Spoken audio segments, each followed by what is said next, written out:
Hello guys, this is Hellcute, ang assassin na nag-feeling cute. Oh, wow! Dito pala sa larong ito guys, nakapag-hellcart na naman tayo ulit mga par. Hirap din kasing epekto guys pag naka-RG kayo. Automatic ban kasi yung hero na to. Ewan ko ba kung bakit. Marami naman sanang counter ng hero na to.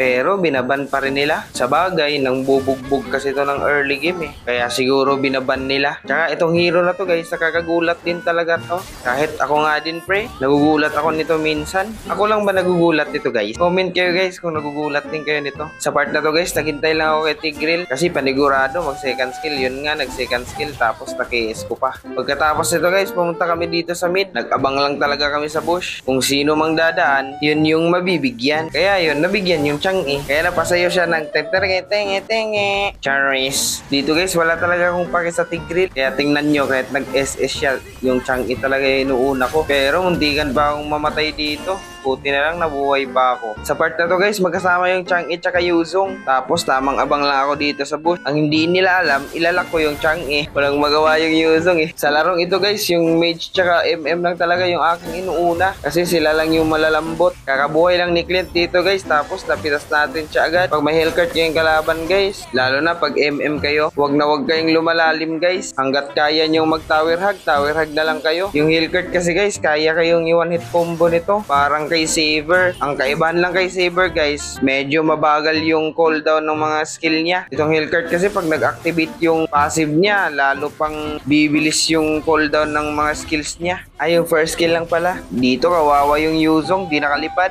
Sa part na to guys, dumiretso na ako sa mid habang patay yung apat nila. Tapos isa na lang yung natira. Kaya yun, tapos ang laban. Dito na lang pala nagtatapos ang video na to guys. Kaya kung nagustuhan nyo yung video na to guys, palike and share and follow na lang mga pre.